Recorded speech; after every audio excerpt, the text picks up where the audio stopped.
고린도후서 2장 12절부터 17절까지의 말씀을 저와 여러분이 한 절씩 교독합니다. 내가 그리스도의 복음을 위하여 드로아의 이름에 주 안에서 문이 내게 열렸으되 내가 내 형제의 디도를 만나지 못하므로 내 심령이 변하지 못하여 그들을 작별하고 마게도냐로 갔노라.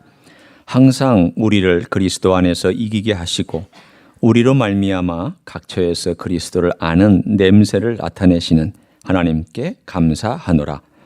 우리는 구원받는 자들에게나 망하는 자들에게나 하나님 앞에서 그리스도의 향기니 이 사람에게는 사망으로부터 사망에 이르는 냄새요 저 사람에게는 생명으로부터 생명에 이르는 냄새라.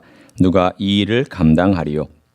우리는 수많은 사람들처럼 하나님의 말씀을 혼잡하게 하지 아니하고 곧 순전함으로 하나님께 받은 것 같이 하나님 앞에서와 그리스도 안에서 말하노라. 아멘.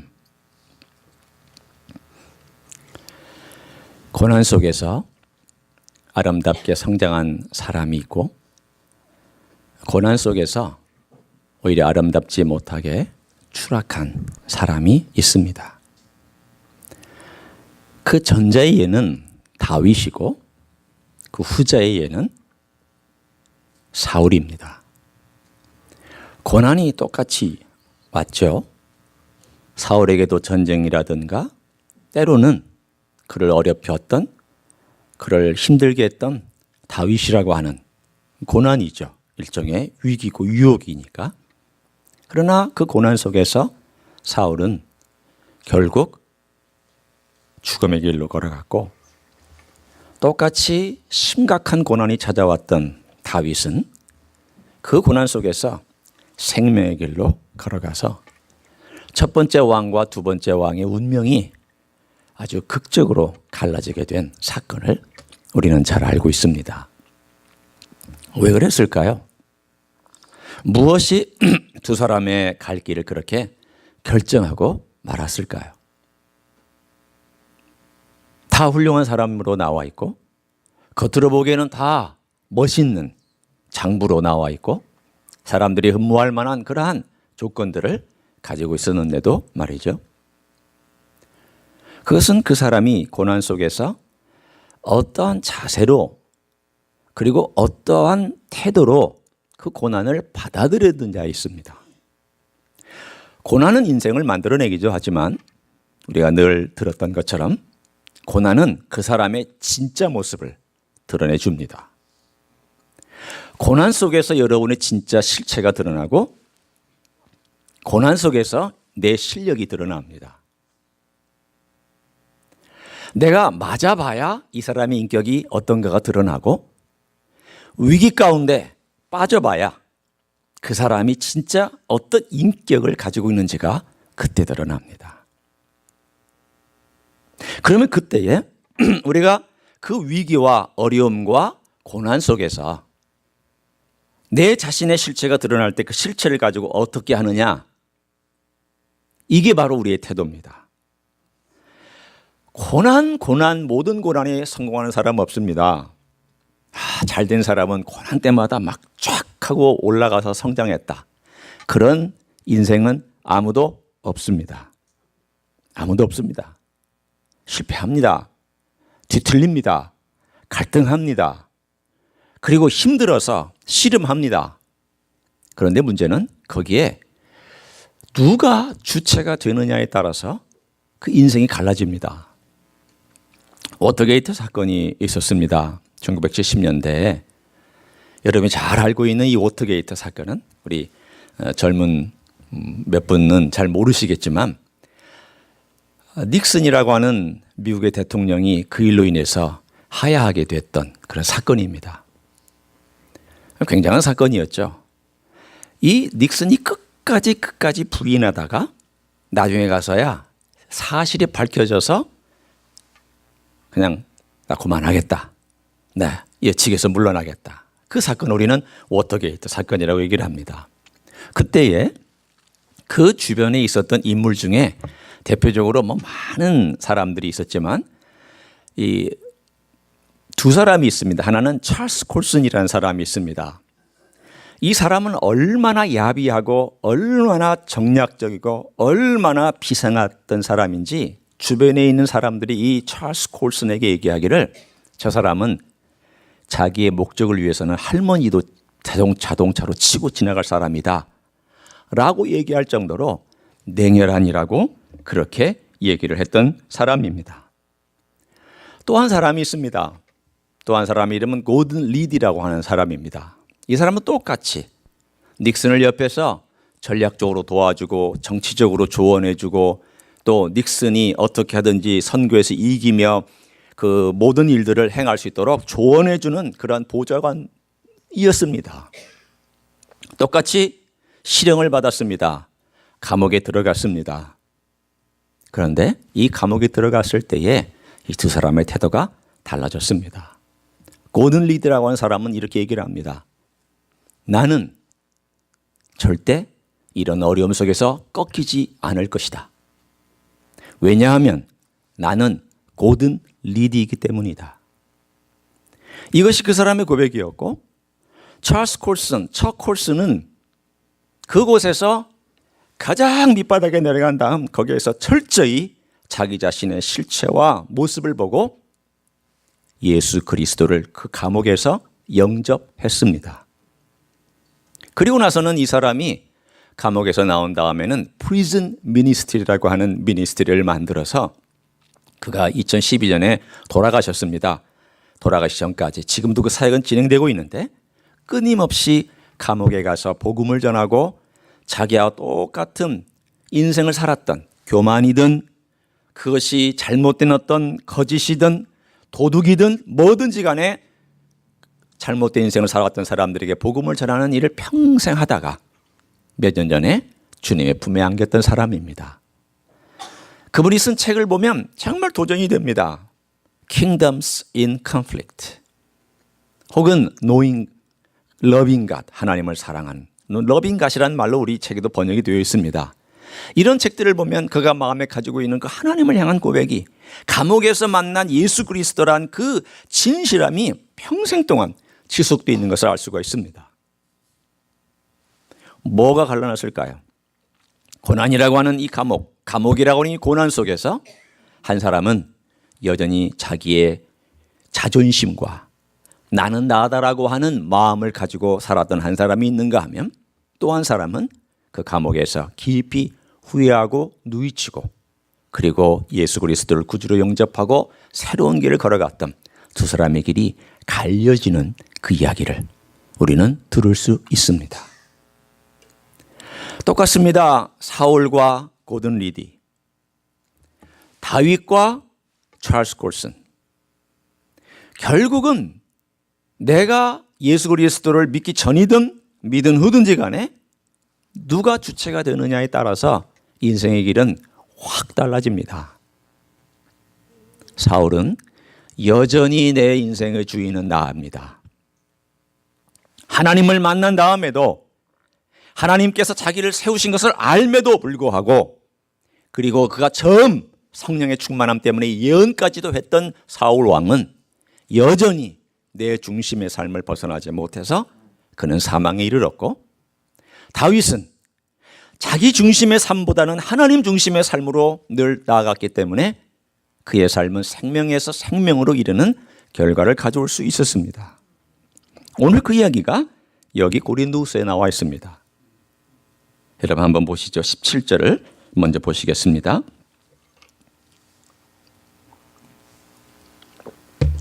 17절을 한번 우리가 읽을 텐데 여기에 두 종류의 사람이 나오는 것을 보시고 어떤 종류의 사람들이 이 두에 해당되는지 한번 살펴보십시오. 같이 읽습니다. 시작. 우리는 수많은 사람들처럼 하나님의 말씀을 혼잡하게 하지 아니하고 곧 순전함으로 하나님께 받은 것 같이 하나님 앞에서와 그리스도 안에서 말하노라. 여기에서 사울과 같은 사울적 사람은 어떤 사람입니까?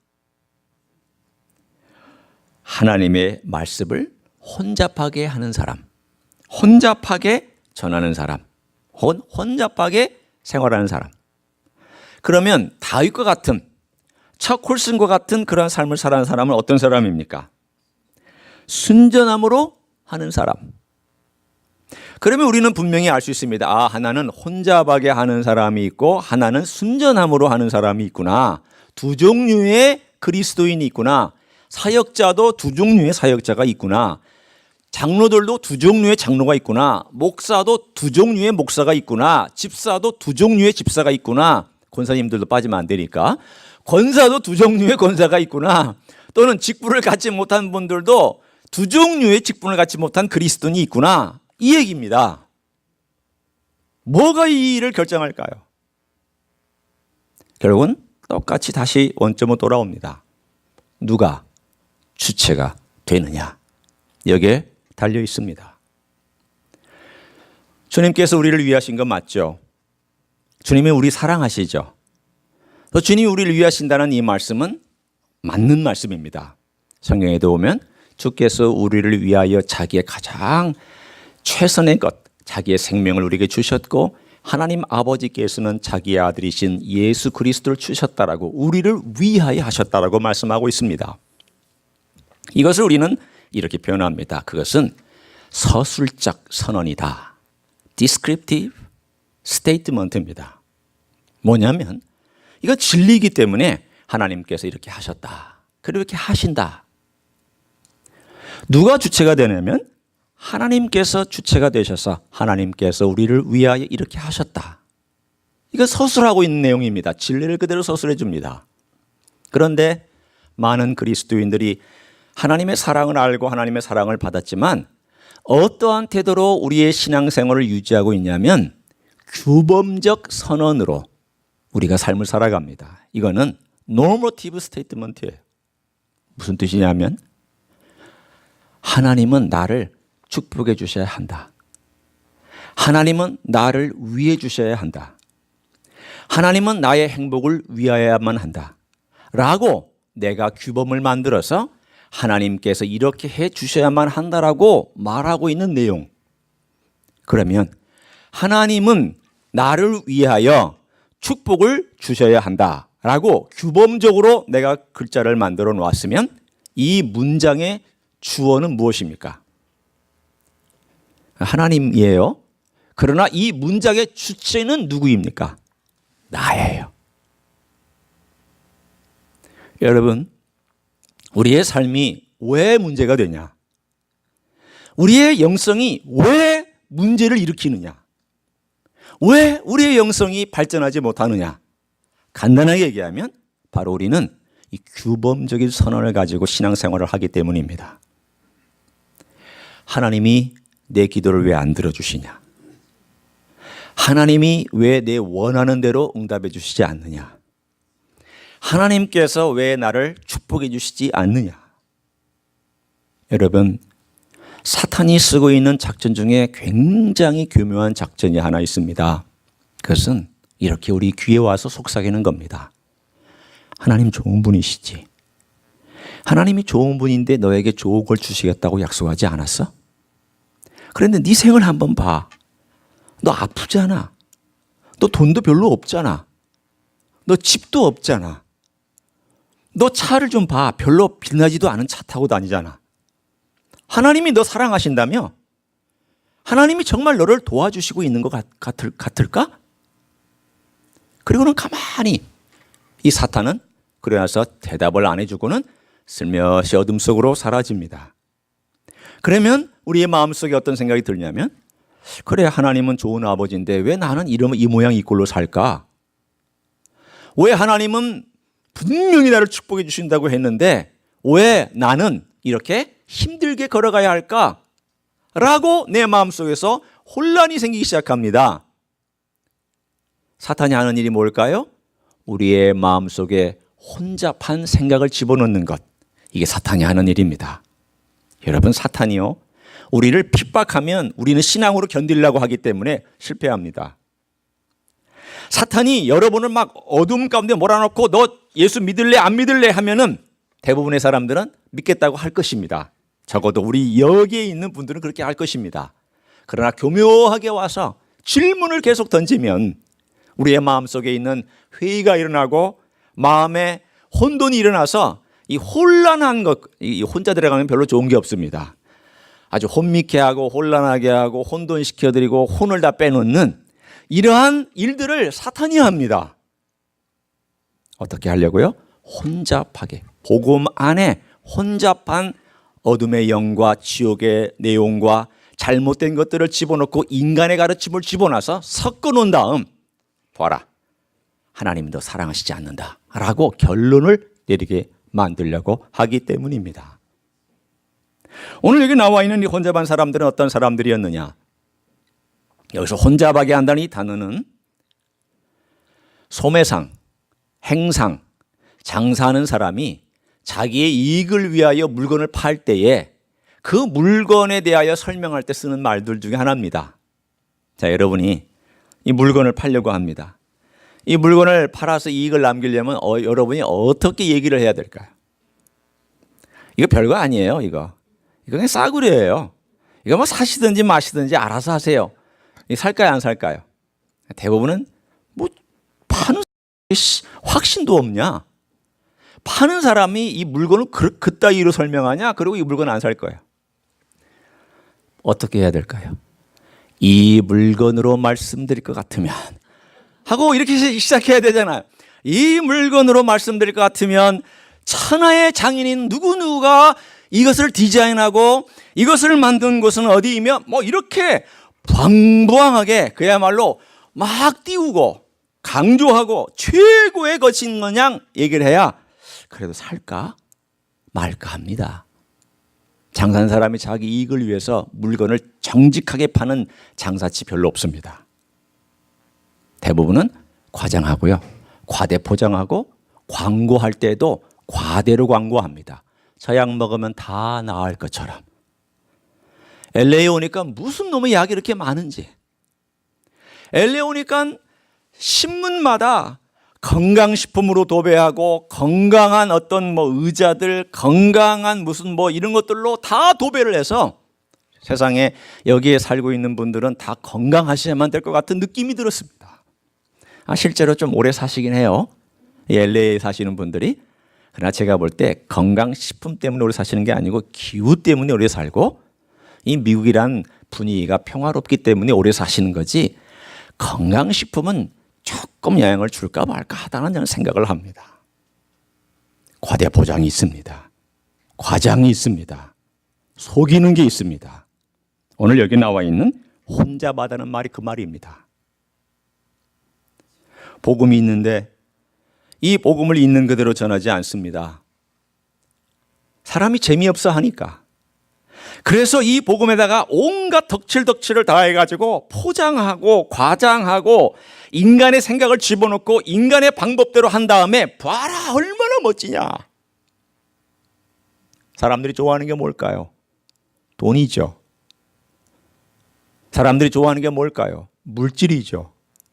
돈, 물질, 건강, 축복, 번영, 이 땅에서 잘 되는 것, 이런 모든 것들로 하나님의 진실한 복음의 모든 것들을 다 덮어서 포장한 다음, 과장한 다음 사람들에게 보여주고 봐라 이것이 어떠냐고. 날 봐라. 내가 예수 믿으니까 잘 되지 않았느냐. 내가 이렇게 복 받지 않았느냐. 번영신학을 얘기하는 많은 목회자들은 좋은 차 타고 다닙니다. 최고의 좋은 차를 타고 다닙니다. 뭘 보여주기 위해서? 하나님이 나를 축복해 주셨다라는 것을 보여주기 위해서 좋은 차, 좋은 집, 좋은 것들을 자랑합니다. 복음일까요? 아닙니다. 그 복음이 아니라 자기의 이익을 위해서, 자기의 잘 될 걸 위해서, 인기를 위해서, 그리고 교회의 성장을 위해서 사람들의 관심을 끌고 있는 복음을 혼잡하게 하는 내용일 뿐입니다. 오늘 여기 나와 있는 이 복음을 혼잡하게 하는 사람들, 우리의 삶 속에서 이것이 없을까요? 있습니다.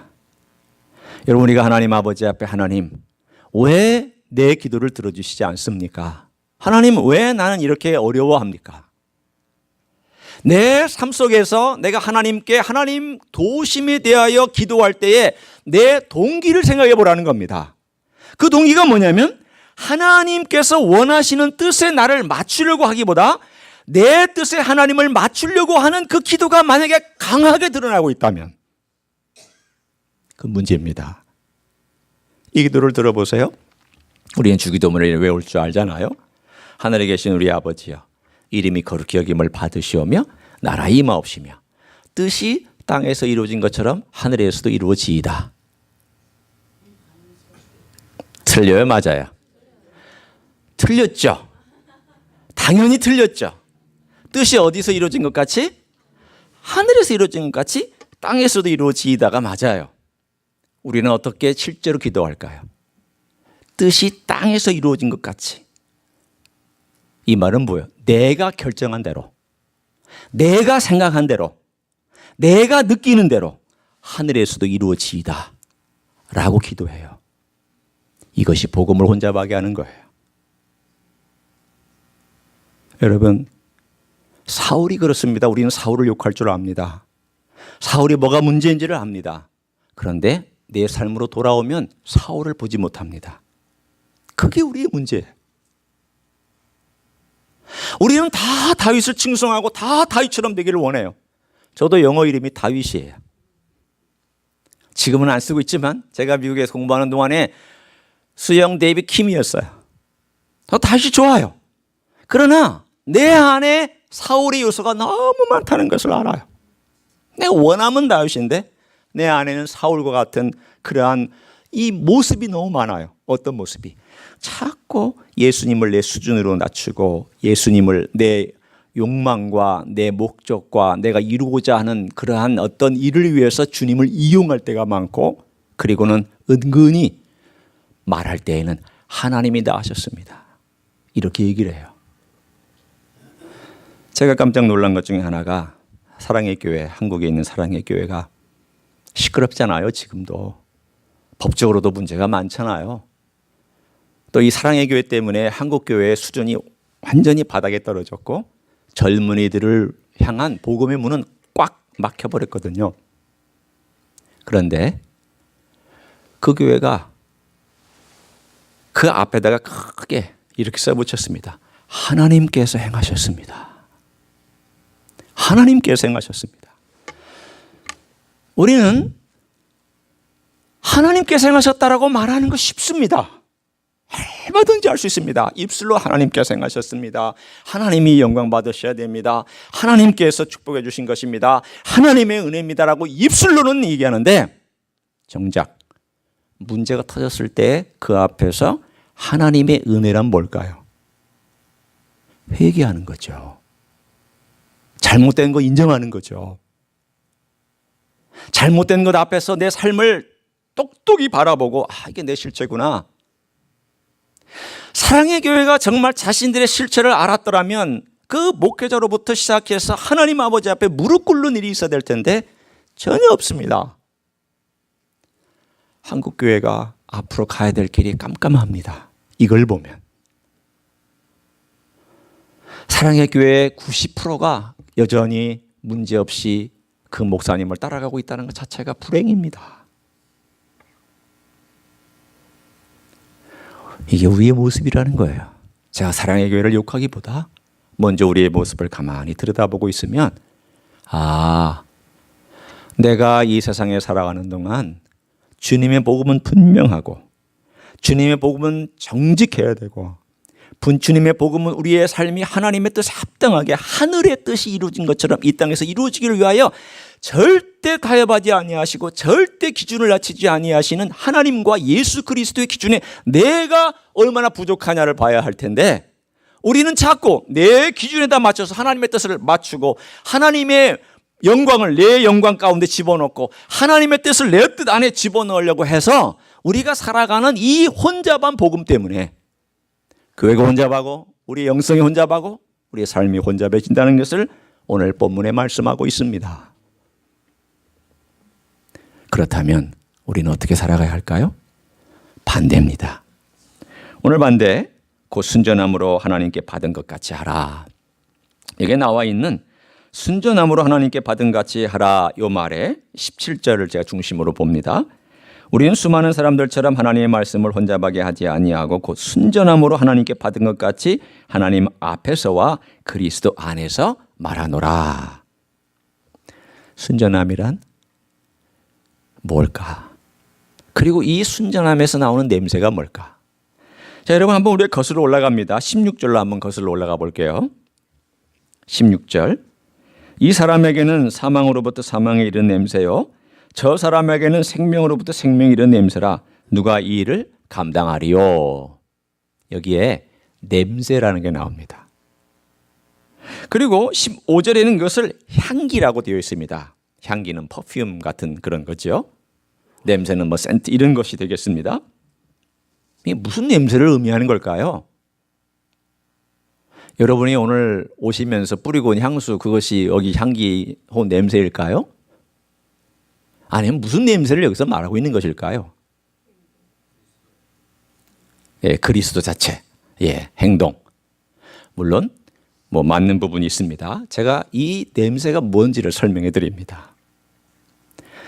여러분, 우리가 주님께 올 때 지금은 여러분의 몸과 여러분의 마음만 가지고 주님께 오죠. 그리고 때로는 예물을 가지고 오기도 합니다.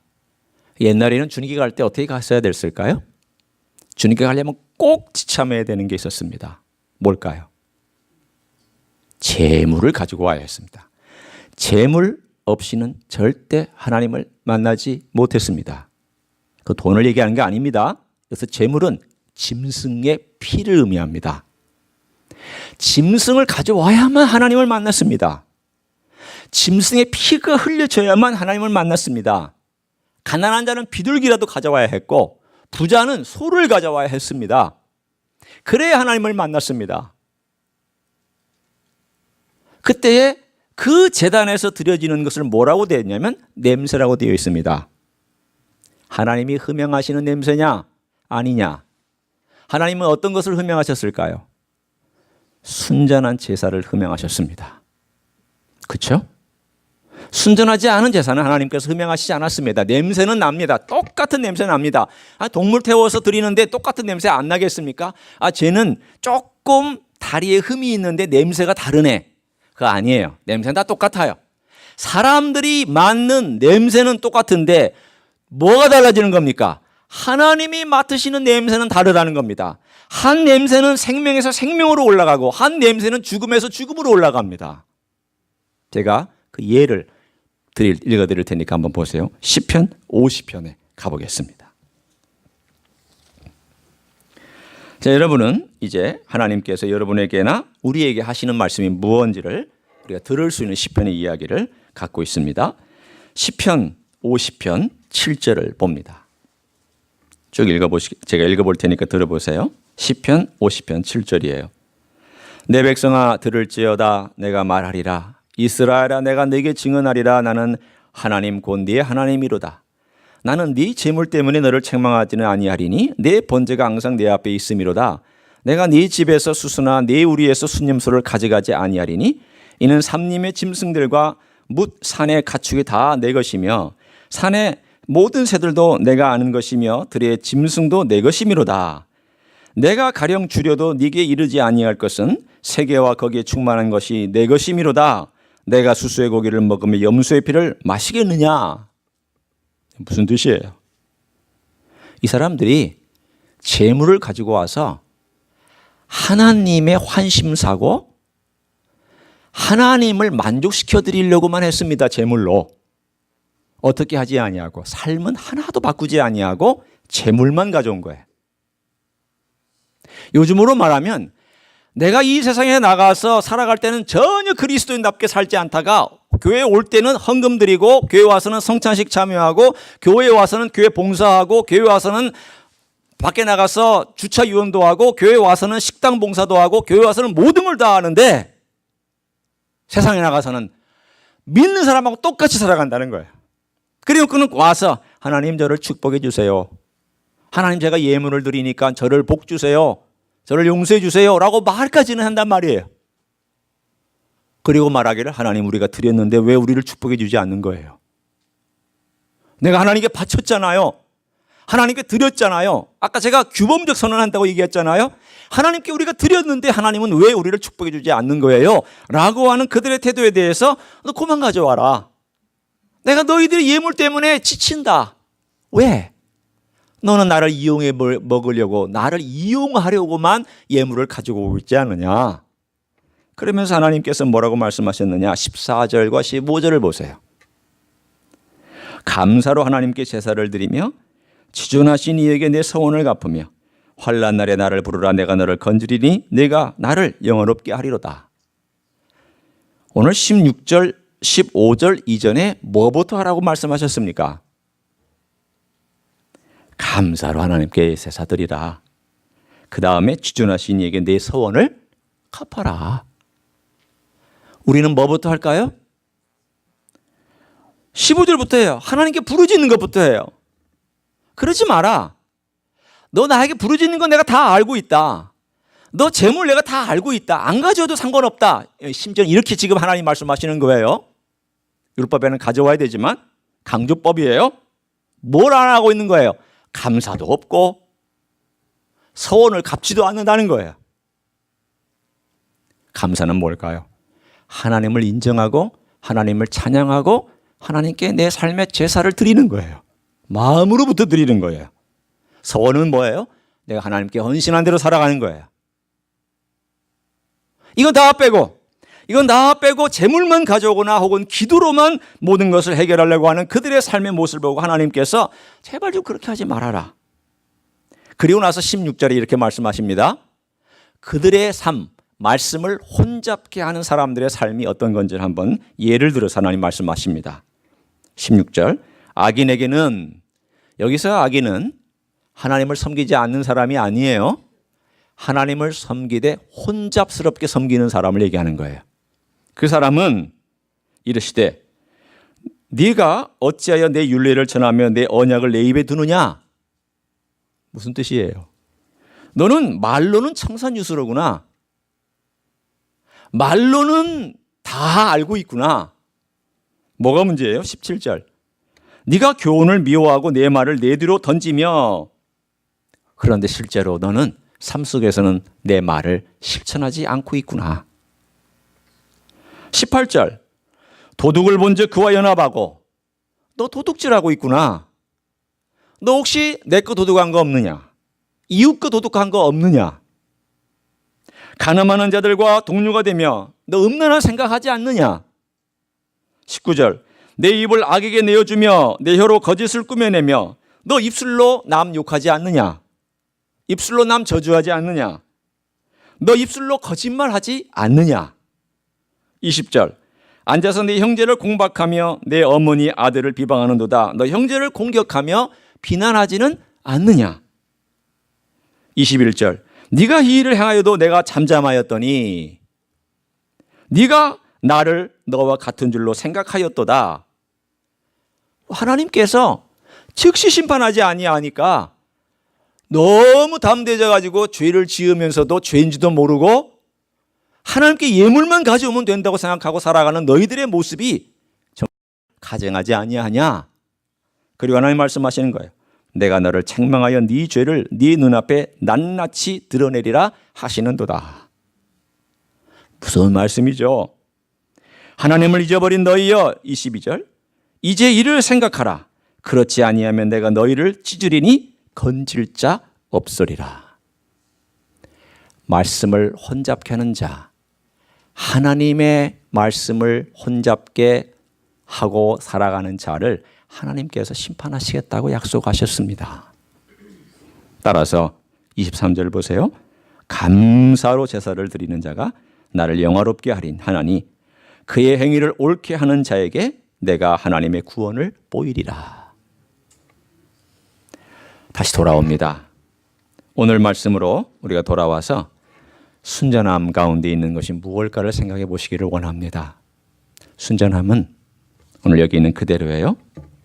17절에 하나님께 받은 것 같이 하나님께 받은 그대로 살아라. 하나님께서 들은 그대로 실천해라. 네가 오늘 한 가지 마음에 결심했으면 그 한 가지 그대로 행하라.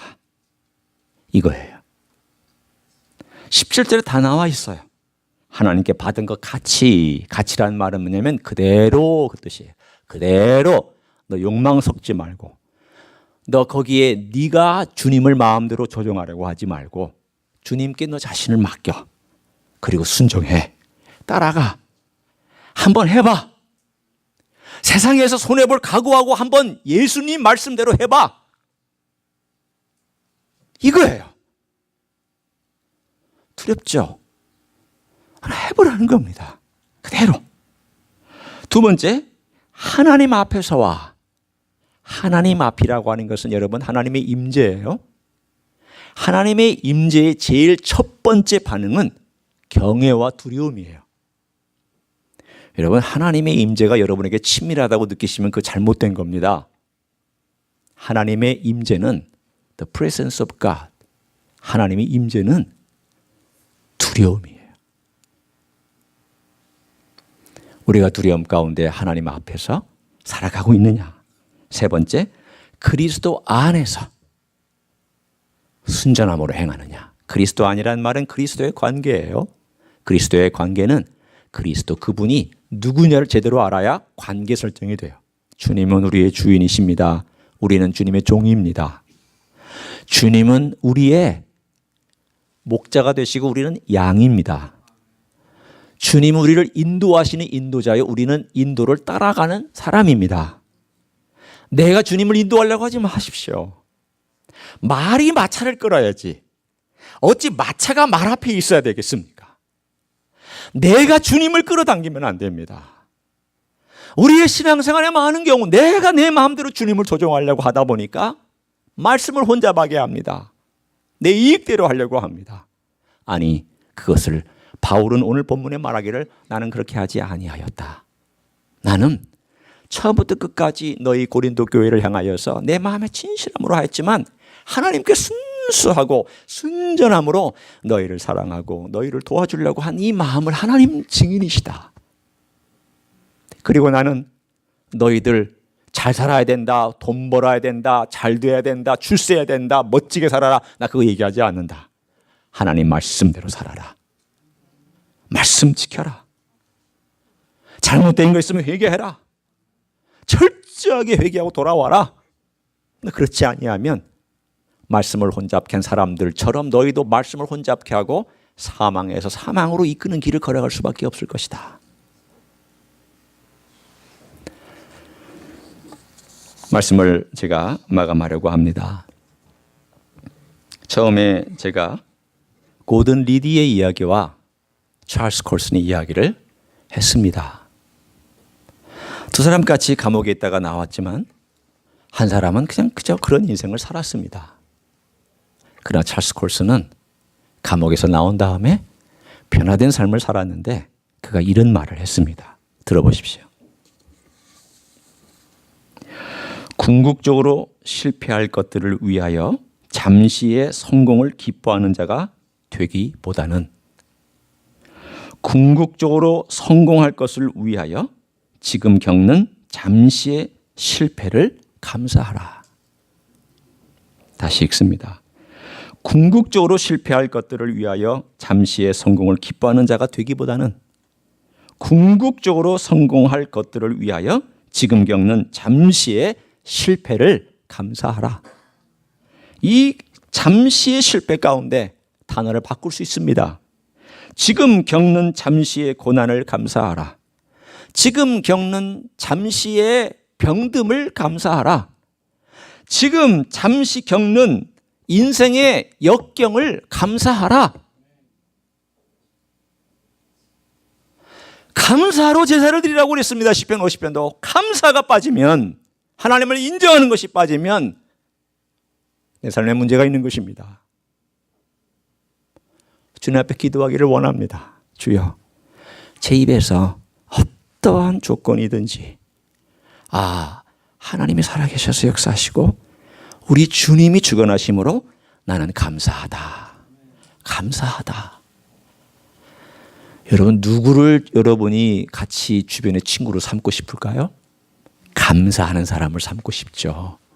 투덜거리는 사람 삼고 싶지 않아요. 원망하는 사람 삼고 싶지 않아요. 다고다고 하는 사람 삼고 싶지 않아요. 내 뜻대로 해달라고 하는 사람 삼고 싶지 않아요. 그래서 친구 되기 어려워요. 정작 친구가 되는 사람은 누구예요? 고마워, 감사해, 네가 나를 알아줘서 감사해, 이런 선물을 주다니 정말 고마워, 네가 나를 위해서 애써서 고마워, 네가 나를 위해서 신경 써줘서 고마워, 참 고마워. 이 태도가 어디서부터 흘러나오는 거냐? 하나님을 인정하는 데서부터 흘러나오는 거예요. 하나님 감사해요.